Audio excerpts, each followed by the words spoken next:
and welcome to Clearview News. We are reaching you live from Nigeria's capital city, Abuja. In the news, Central Bank of Nigeria and telecom giant MTN end feud over controversial $8.1 billion profit repatriated by the company to South Africa. 40 years later, late Fela Anikulapo Kuti's nerve-cracking music single, Zombie, to be released on December 7 in Lagos. Russia's spy chief, Igor Korobov, dies at 62 after succumbing to cancer.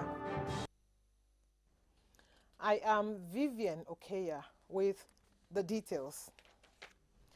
Governor of the Central Bank of Nigeria, CBN, Godwin Emefiele, says a final decision has been reached on the $8.1 billion MTN Nigeria repatriated, for which it was sanctioned in August. The CBN had queried the process MTN used in repatriating $8.1 billion of its profit over a period of 9 years to South Africa, describing the action as illegal and a flagrant violation of Nigerian laws. CBN thus ordered MTN and the 4 banks, Standard Chartered Bank, Standard IBTC Nigeria, Diamond Bank and City Nigeria, which helped in the repatriation of the funds, to return to the CBN coffers the full amount illegally repatriated. Answering a question on the matter at the November 2018 Monetary Policy Committee MPC meeting held on Thursday in Abuja, the CBN governor still justified the CBN action on MTN and the 4 sanctioned banks, saying that there was a rational reason for the regulatory action. Emefiele explained that it took the CBN time to act on the matter because it is better to be slow in taking decisions, but once you take them, they are potent and there is rationale for the decision. He said the Apex Bank expected certain documents to be submitted, and those documents have now been submitted, leading to the ongoing process of resolving the matter. He explained further that the CBN had meetings with MTN Group's representative who came from South Africa over the matter. The CBN governor, who warned banks against money laundering in this electioneering time, also advised against lending to politicians considering the high-risk nature of such credits.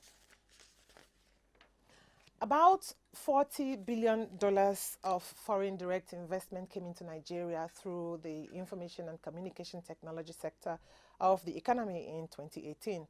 The Minister of Communications, Dr. Adebayo Shitu, says this represents an increase of $8 billion over the $32 billion of foreign direct investment that came into the country in 2015. Dr. Shitu stated this on Thursday at the ongoing 6th regular meeting of the National Council on Communication Technology in Abeokuta, Ogun State. The theme of the meeting is leveraging ICT as the veritable vehicle for economic recovery and growth. The minister said the performance of the telecommunications industry has also improved, noting that there was a positive increase in the number of active telecom subscribers, with an increase from 148.70 million in August 2015 to 162.05 million as at September 2018, an increase of 7%. According to him, tele-density rose from 107.67% in August 2015 to 115.76% in September 2018, thus recording an increase of 2.47%. Similarly, broadband penetration has reached 20.95%, while the percentage of internet penetration has reached a milestone 48.44%, making Nigeria second only to South Africa in the whole of the African continent. He added that the Nigerian ICT sector today is one of the fastest growing, despite the economic recession, and contributed 9.8% in GDP in 2014. The challenge is how to leverage the opportunities thrown up by the new economy powered by ICT to address the issues of revenue, investment, cost savings, employment generation, and national productivity, among others. The National Emergency Management Agency, NEMA, has received another batch of 174 stranded Nigerians from Libya. The latest returnees arrived at the cargo wing of the Murtala Mohammed International Airport, Lagos, at 1:10 a.m. local time on Friday. They were brought back by the International Organization for Migration, IOM, and the European Union under the Assisted Voluntary Return Program.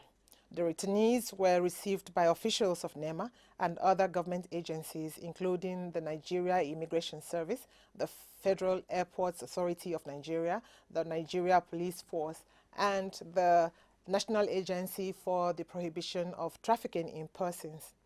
NEMA's acting coordinator in charge of Southwest Zone, Segun Afolayan, said, after profiling, the returnees included 61 female adults, 4 female children, and 8 female infants. Afolayan said there were also 91 male adults, 6 male children, and 4 male infants, along with an unaccompanied male child. Among them are 3 pregnant women. Afolayan advised Nigerians to be wary of traffickers who lure them into perilous journeys with false messages of getting rich quick outside the country. Despite poor funding of existing tertiary institutions in Nigeria, the National Assembly is considering the establishment of new federal universities, polytechnics, and colleges of education. There are presently 80 bills at various legislative processes pending before the Senate and the House of Representatives for the establishment of the tertiary institutions across the country.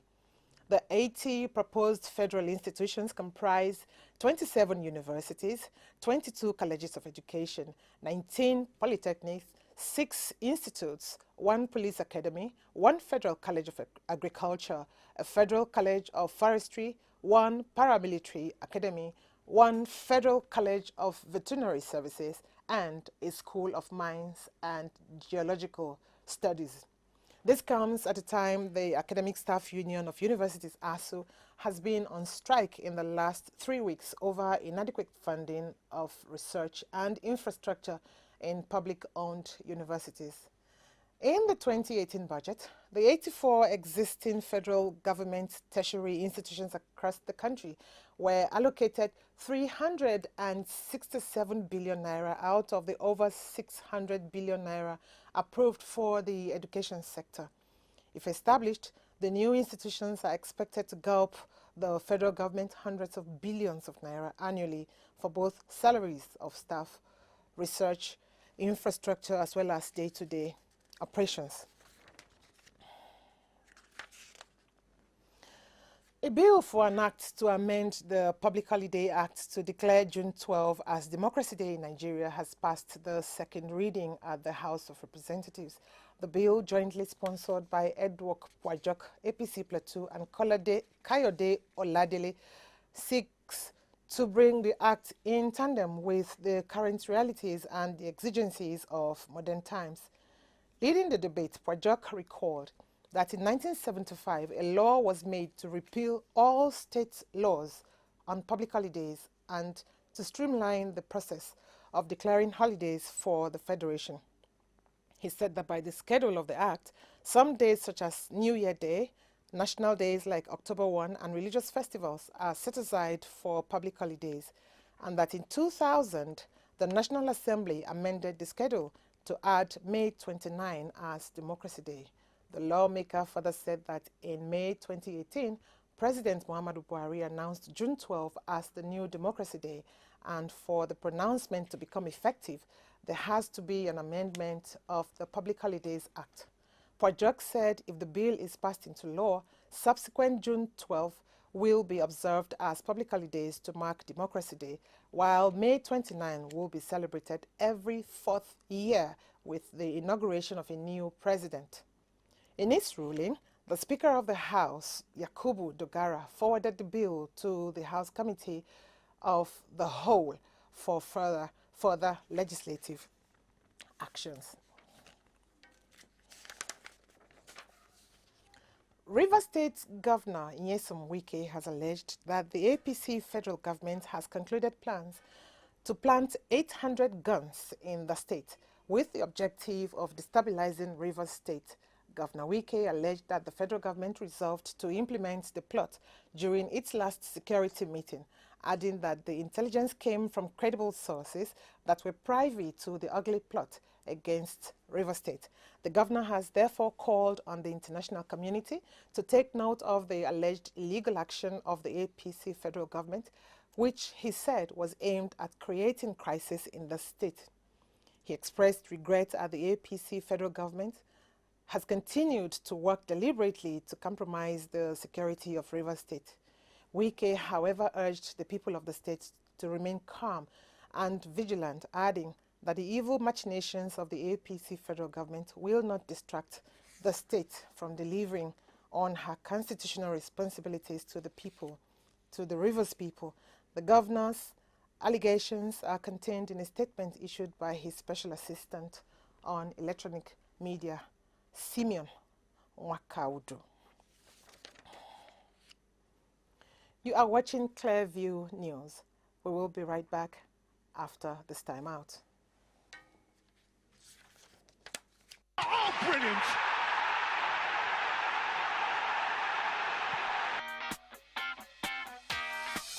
Gold medalist then, Olympic champion. Well, what drama. Right at the death, he's kept his nerve.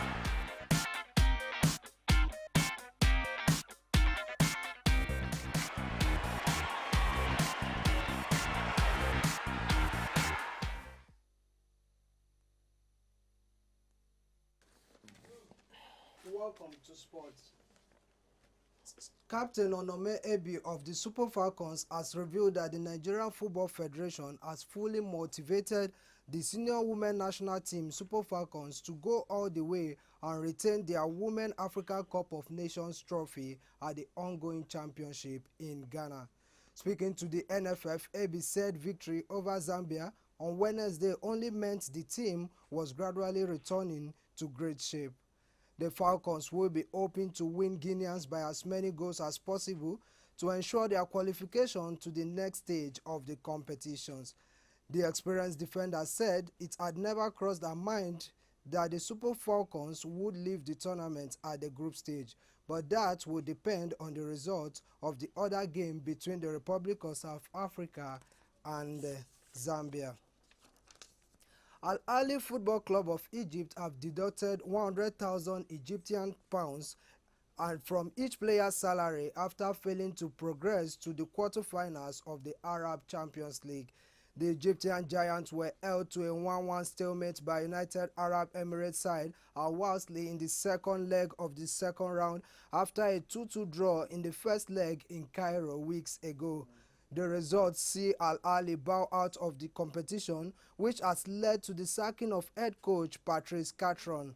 After the CAF Competition League finals defeat to Esperance de Tunis, the players of Al Ahly took and approved the decision as punishment on themselves when they lose an important game. This becomes the second consecutive times the players have suffered a deduction after failing to win a game. Juventus coach Massimiliano Allegri on Friday during the pre-match press conference ahead of their Spal match backed former Real Madrid forward Cristiano Ronaldo for a sixth Ballon d'Or title in this year 2018, despite talk that the Juventus star has not made the final three-man shortlist. Rafael Varane, Luka Modric and Kylian Mbappe will reportedly contend the Ballon d'Or, but Massimiliano Allegri is backing Cristiano Ronaldo for the honors. The five-time winner has claimed the award in each of the past 2 years, with Ronaldo boosting his 2018 bid by firing Real Madrid to Champions League glory before making a strong start to life at Juve. He also scored a hat-trick for Portugal at the 2014 World Cup. Bianconeri coach Allegri would not agree with that selection, however, as he believes his star forward has earned the honor once again. Allegri also hints that star forward Paulo Dybala would start from the bench on Saturday against Spal Massimiliano Allegri also revealed that Blaise Matuidi will not play on Saturday because he has played a lot of games this season. So far, Juventus is the only side in Italian league that has remained unbeaten this season. Borussia Dortmund have made the loan signing of Barcelona striker Paco Alcácer a permanent deal. The 25-year-old, who moved to Dortmund on a season-long loan in the summer, has put pen to paper on a contract through to 30 June 2023. Alcácer struggled to make an impact during his two-season stint with FC Barcelona, but has made a blistering start to his Dortmund career. The former Valencia and Getafe man set a new Bundesliga record by bringing up his 8th goal in just 218 minutes on the pitch against Bayern Munich on match day 11, and is currently averaging a goal every 29 minutes. Paco Alcácer joined Dortmund from FC Barcelona on an initial season-long loan deal in the summer and has made a stunning start to life in Germany. Despite struggling with injuries, the Spaniard has scored a goal every 44 minutes, and it will only get better as he reaches full fitness. And that's all we have for sport tonight. I'm Umahi Jeremiah.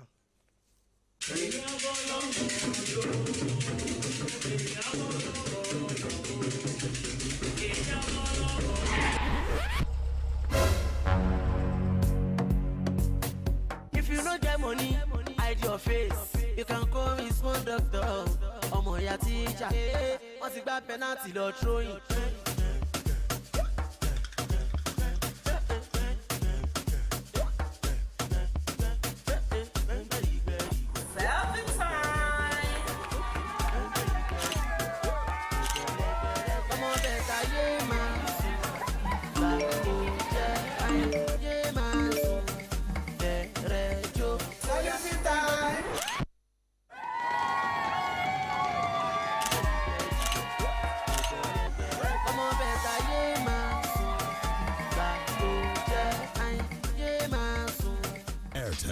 The Smartphone Network.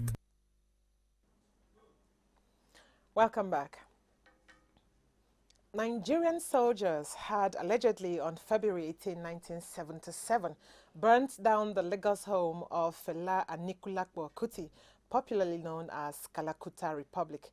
The incident also reportedly led to the death of the mother of the Afrobeat king, Fumilayo Ransom Kuti. The attack on Kalakuta Republic was sparked off by Fela's 1976 protest song, Zombie, which derided Nigeria's then ruling class, the military. In the song, Fela refers to Nigerian soldiers as zombies, singing, "Zombie no go work unless you tell them to work," a scathing rebuke of the military. The fiery and provocative song rattled the then military head of state, General Olusegun Obasanjo. More than 40 years after the song was originally released, Zombie will now be put out as part of an 8-track album to be re-released by Knitting Factory Records, Kalakuta Sunrise, and Partisan Records on December 7. The re-release will have a limited edition as only 300 copies of it will be available worldwide. The album will also feature Mr. Follow. Chairman of Posh Hills Entertainment, Olufemi Olusoya, popularly known as Femi Posh, and a bouncer, David Afari, were arraigned on Thursday before an Igboshere magistrate's court for allegedly stabbing the personal guard of music star Wizkid, Emmanuel Obinna. Olusoya, 38, and Afari, 29, are facing a 3-count charge bordering on conspiracy, unlawful assault, and grievous bodily harm preferred against them by the police. Reports say Wizkid allegedly owed the nightclub the sum of 8 million naira and also a pool party bill of 7 million naira, which his security guard had gone to settle when Olusoya allegedly instructed Afari to beat him up and also used a broken glass to injure him. The police prosecutor Inspector Joseph Jimo told the court that the defendants unlawfully assaulted complainant Obinna by beating him and using broken glass to injure one of his eyes, finger, and left side of his face, and that the offences are punishable under sections 411, 173, and 245 of the Criminal Laws of Lagos State 2015.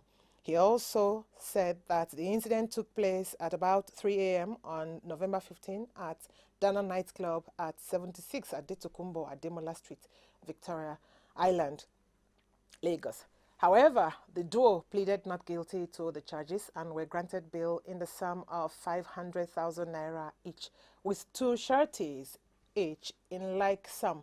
The presiding magistrate, Y.O. Aro Lambo, who stood in for Magistrate O.O. Oshin, adjourned the case till January 17 for mention.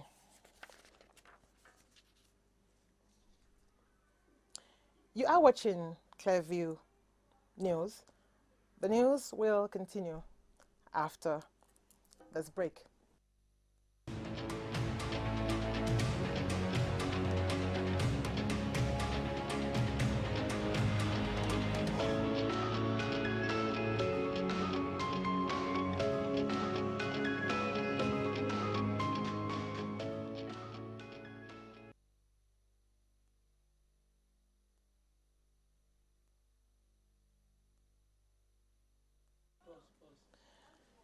The Inter-Parliamentary Union IPU, in collaboration with the International Labour Office, ILO, and UNICEF, is poised to strengthen its mobilization against child trafficking and labor, to enhance effective implementation of stringent laws aimed at tackling the twin issues.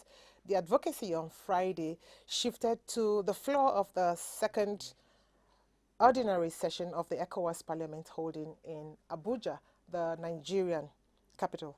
Our correspondent, Favor Basi Otu, tells us more.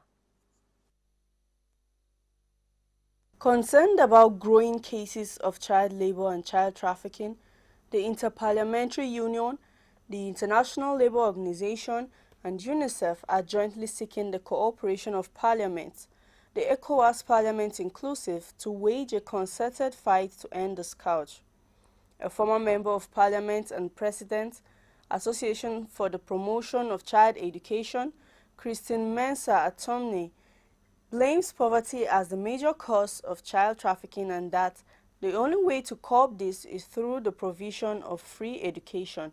She therefore wants the ECOWAS Parliament to bring free education to reality in the sub-region. So we should revive that department. We also requested that the freedom of the schooling, of course, should be guaranteed. And again, today is the scholarity, the schooling, of course, child education, comprehensive everything, the supplies, uniform, and all that the children need, so as to be able to have his head on his neck and be able to really listen to what the teacher is teaching him as a learner. So we made that recommendation that the schooling should be free and it should be a reality. ECOWAS Commissioner for Social Affairs and Gender, Fatima Jagney, stressed the need to sensitize parliamentarians on laws aimed at ending child trafficking and child labor, as they are the ones who can get their various governments to implement them in their countries. The parliaments actually have an oversight function in the countries. If anything, they're the ones who can get government to do what they need to do. So that's why we are sensitizing them on these issues on child protection and all the child issues of child labor, child exploitation, child trafficking, so that they can go back to their countries and make sure if resolutions are not in their countries, they have the resolutions passed in cabinet and the ECOWAS acts and laws, international laws relating to children passed, so that we can move on and protect our children. And like I said at the end, the key to ending most of these issues because of the issue of poverty is to give free education to all the children in the region. That will be the beginning of the end for the children. Parliamentarians are expected to mobilize their various national parliaments and other stakeholders to domesticate the implementation process of free education amongst other policies to create desired opportunities for children, saying this remains the only safety value to ending child trafficking and child labor. Favor Basio too, reporting for Clearview Television. The head of the Russian military intelligence agency, Colonel General Igor Korobov, accused by Britain of poisoning a former double agent with a chemical weapon in southern England this year, has been reported dead. Korobov, 62, who died on Wednesday of a serious and long illness believed to be cancer, had served as chief of the main intelligence directorate, commonly known by the Russian acronym GRU, for nearly 3 years. Korobov's agency entered the international spotlight this year when Britain accused it of perpetrating the near-fatal attack on former Russian spy turned double agent Sergei Skripal in the southern English city of Salisbury. Russian Defense Minister Sergei Shoigu, in a statement on Wednesday, expressed condolences over Korobov's death, but did not name a successor. Russian state media reported that the most probable successor is the agency's first deputy chief, Igor Kostyukov, currently serving as the interim chief.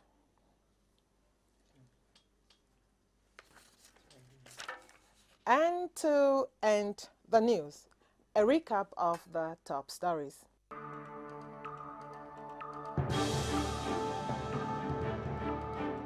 Central Bank of Nigeria and telecom giant MTN have ended their feud over the controversial $8.1 billion profit repatriated by the company to South Africa.